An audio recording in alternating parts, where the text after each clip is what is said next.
episódio da TV Escola.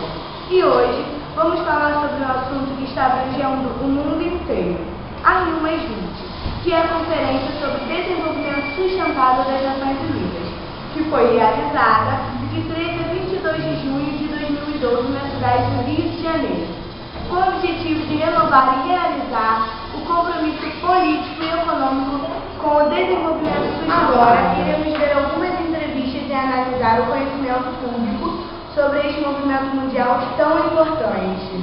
Qual o maior problema ambiental da atualidade?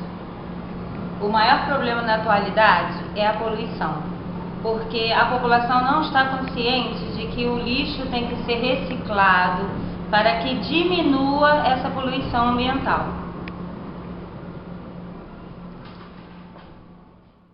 O que você espera que melhore após esta conferência, Rio+20?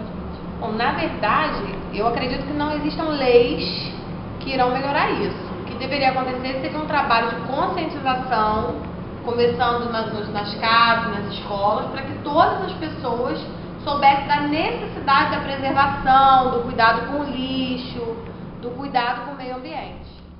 Se o evento é de importância mundial, como você vê a não participação de líderes de Estado tão importantes como Barack Obama? Porque ele não participou porque sabia que não ia poder fechar acordos que eram importantes, eram esperados, então ele não quis se expor para esse ponto, né? O que você gostaria de dizer aos líderes de Estado se estivesse junto a eles nesta conferência? Pudessem olhar mais para os pobres, né? Que desenvolvimento, né, econômico visasse a distribuição de renda, que você reduziria bastante os problemas sociais que nós temos. No seu dia a dia, como é que você pratica a sustentabilidade? Bom, tem muitas formas de se praticar sustentabilidade, mas no Brasil é muito difícil praticar sustentabilidade por muitos motivos.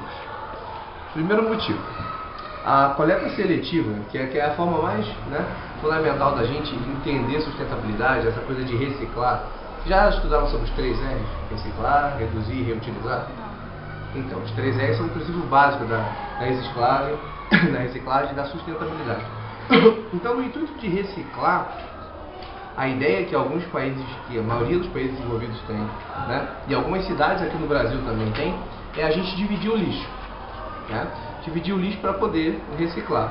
Mas o problema é que se a gente fizer isso em casa, a gente não tem um organismo de coleta de lixo para esse lixo selecionado. O lixeiro vai lá, junta tudo, acaba misturando tudo. A gente consegue lidar melhor com a sustentabilidade, por exemplo, preservando uma árvore que você tem em casa, ou plantando mais, ou não desmatando, ou, por exemplo, comendo carne certificada, não comendo carne de qualquer lugar, de qualquer abatedouro, que você estimula esse tipo de produção de meio legal. Deixa eu ver como é. Dando preferência a produtos orgânicos, não que sejam saudáveis, que eu sou gordinho. Dando preferência a produtos orgânicos, produtos que têm uma procedência adequada, que tem um selo do Ministério da Saúde, porque o selo do Ministério da Saúde, apesar de não ser uma certeza, ele é, de certa maneira, uma garantia de que aquilo foi sofrer um processo adequado. Então, de certa maneira, é sustentável. Existem muitos produtos no mercado que têm um selo de sustentável, que os processos foram feitos, por exemplo, sem denegrir. Ou então, por exemplo, você vai comprar um móvel, existem móveis com selo de madeira certificada, Então, esse móvel com selo de madeira certificada, você sabe que é de uma madeira de reflorestamento, aquele móvel não foi arrancado, não foi cortado de uma vegetação virgem para poder pegar essa madeira e fazer o móvel. Então, é mais ou menos nesse sentido que a gente pensa sustentabilidade. Usar uma quantidade pequena de energia, apagar a luz, isso também é um processo bastante interessante. E também reutilizar, não produzir tanto lixo, tentar produzir o mínimo de lixo possível. Usar sacolas ecológicas, acho que isso está virando até um hábito da população como um todo, usar sacolas ecológicas. A gente já vê as pessoas vão na feira, tudo bem que elas vão à feira, usam sacola ecológica, aí usam sacola de plástico e enfiam dentro da sacola ecológica. Mas isso está mudando. Então é mais ou menos isso que eu vivo na sustentabilidade. O que você acha que impede das pessoas viverem a sustentabilidade no dia a dia? Então, o sistema como um todo, como eu disse, impede um pouco deles viverem a sustentabilidade, e muito mais a questão de educação, a questão de ensinar. Na verdade, o tema da escola, a formação de vocês, tem que ser total voltada para a sustentabilidade. A gente tem que entender que ao jogar lixo, a gente vê aqui no colégio, né? A gente vê lixo espalhado para todo lado, né? Por exemplo, o descarte de pilha, que é um lixo bem complicado de se lidar, é feito de forma, né, não saber. Porque as pessoas realmente não sabem que uma pilha consegue poluir tanto o ambiente, né? Então, o descarte de pilha, às vezes material eletrônico, a gente descarta celular no lixo comum. Pega o celular e joga fora, quebrou, a gente joga fora, né? Então esse tipo de lixo eletrônico também é um negócio bastante complicado. Então mudar a consciência, mudar o paradigma é importante, né? Então a gente começa a mudar isso na educação básica, né? Nos adultos a gente consegue atingir também, porque quando a gente educa a criança a não fazer, muitas vezes o ensino acontece ao contrário. O cara vai lá e fala assim, pai, isso aí não tá legal, pô, não corta a árvore não, pai, deixa ela aí. Então, às vezes, o ensino ele funciona ao contrário, né? Do pai para o filho, começa a virar do filho, começa a ser uma troca. Então, acho que mais ou menos, a cultura de uma população interfere muito de como ela lida. Existe até uma máxima que diz que países que mantêm as suas cidades, os seus estados, seu país, né, limpo, é um país mais educado, um país mais evoluído. E é mais ou menos assim que eu penso. E esse evento da Rio Mais 20 acabou em uma sexta-feira. Sim.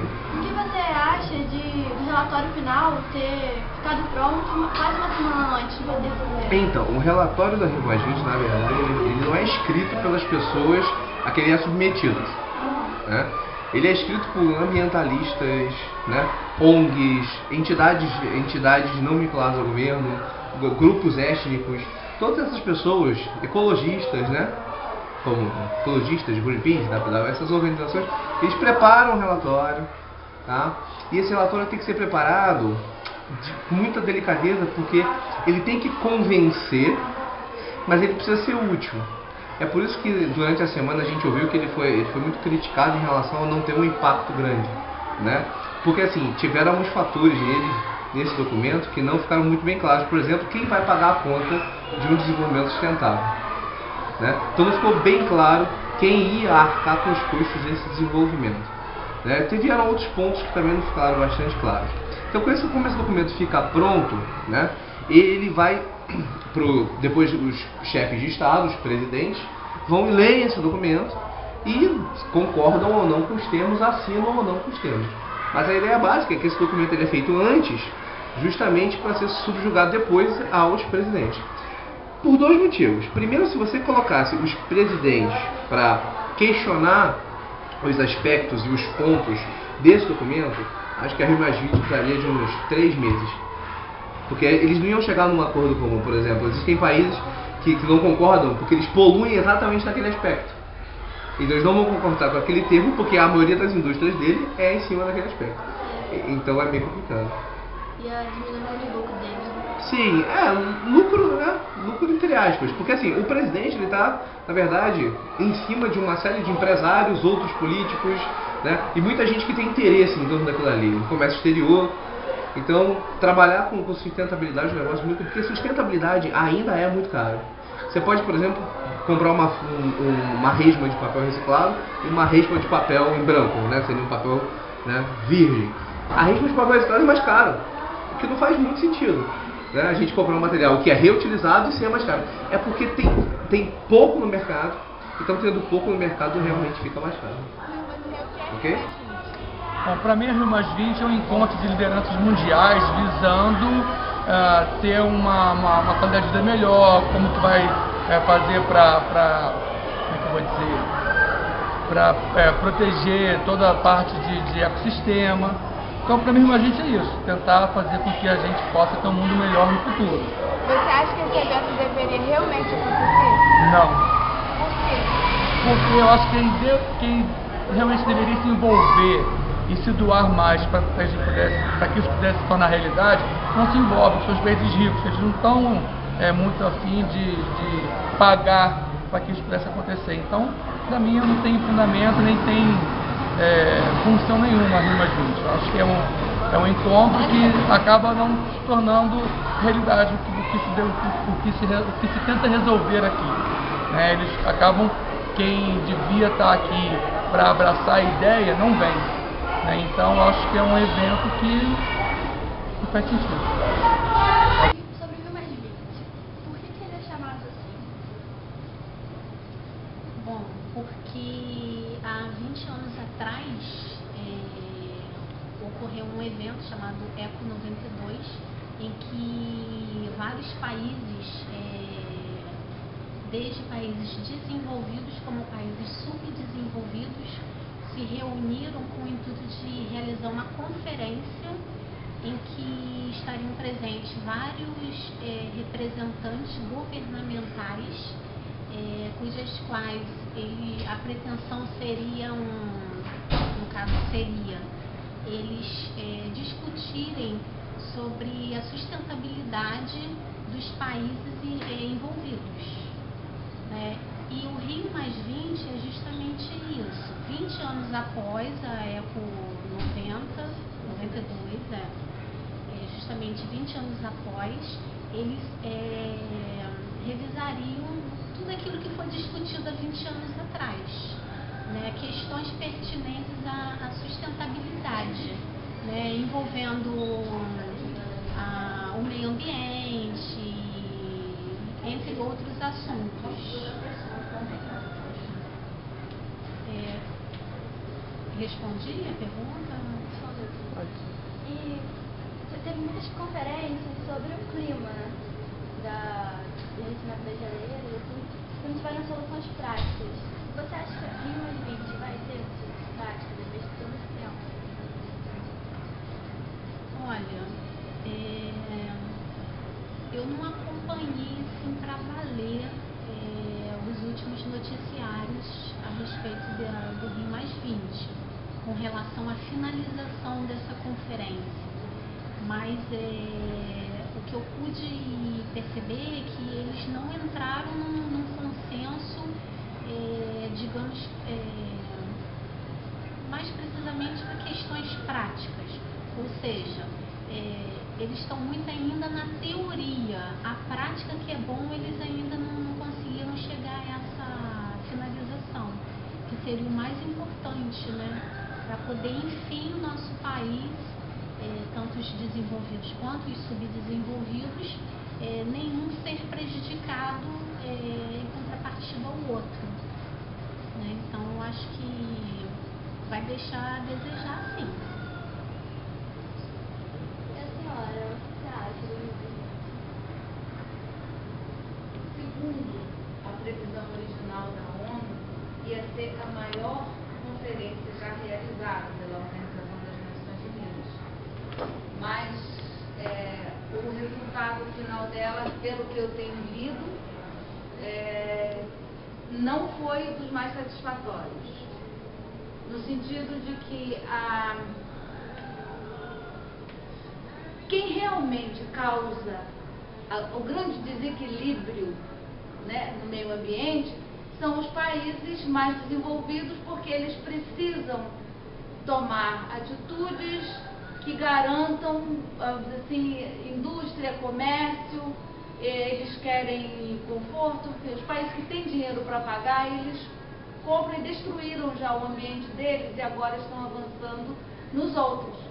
Existem muitos países pobres que, para conseguir sair da pobreza, eles estão tentando alcançar o nível do outro e também estão, né, atacando os seus próprios recursos, porque eles não têm outro jeito, eles nem podem comprar nada. Então, como agora o mundo inteiro precisa de que todo mundo trabalhe junto, inclusive evitando de destruir o que não está destruído, os que estão ricos e têm dinheiro para pagar, eles não querem perder as regalias deles, e eles estão no meio de uma crise econômica violenta, e mesmo assim eles não querem abrir mão, porque para abrir mão eles vão ter que perder alguma coisa e eles não querem perder. Não querem perder mão. Muitas vezes não concordam. Exatamente, tanto que o presidente dos Estados Unidos nem veio, tá? Muitos disseram que não vinham, alguns acabaram vindo, mas os que fazem parte daquele grupo de G8, né? Que são os mais poderosos mesmo, eles não querem, porque ele vai significar crise dentro do país deles. Eles não querem isso e nem querem abrir o bolso, vamos dizer assim, para ajudar aqueles que não têm nada, que só têm ainda alguma coisa do meio dos recursos naturais e ainda assim não é suficiente, né? Então, eu particularmente como ela, eu não pude acompanhar de muito perto. Mas o que eu tenho lido nos jornais é isso, que não foi satisfatório.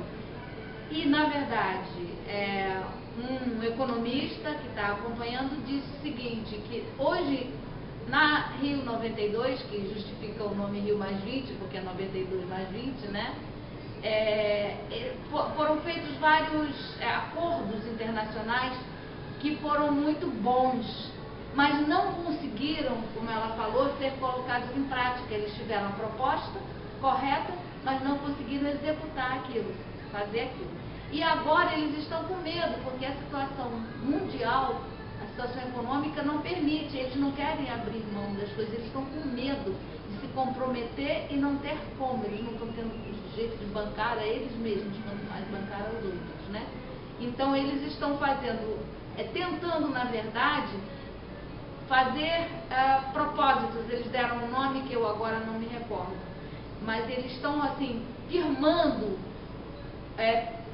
propostas de ação, e eles disseram que isso já é uma coisa muito boa, que quanto mais propostas eles fizerem, pelo menos de ter uma diretiva, é melhor, porque acordo agora não vai sair, não saiu, aliás. Nota-se que a Rio+20, apesar de ser um movimento de interesse mundial, foi pouco falada. Isso não nos permitiu melhor conhecimento desta. Por que a Rio+20 se chama assim? Não sei. Por que a Rio+20 se chama Rio+20? É esperado por todos os habitantes de países que participaram desta conferência que tudo que foi decidido lá pelos líderes de Estado venha a ser realizado de maneira coerente aqui fora, e que as decisões não venham apenas ficar no papel. Para finalizar, eu queria dizer o seguinte, que na verdade a gente espera demais dos governantes e a sociedade, cada um de nós não age. Nós precisamos agir e nós podemos, nós temos essa força. E então depende de nós. Agradecemos a todos os participantes e assim encerramos mais um TV Escola.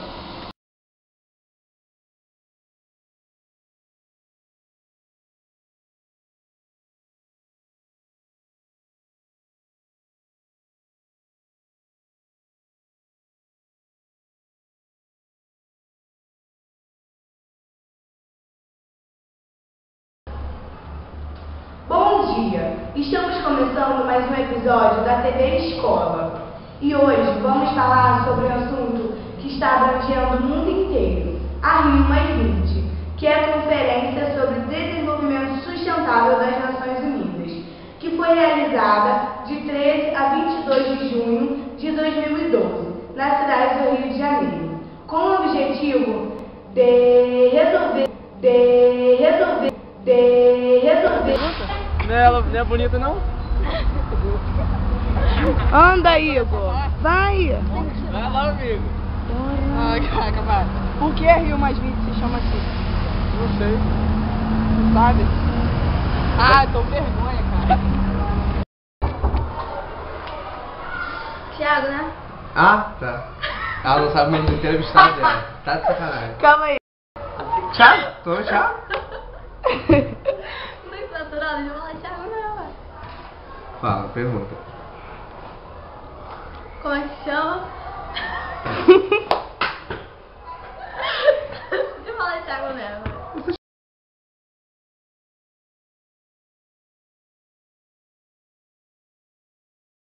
Aqui.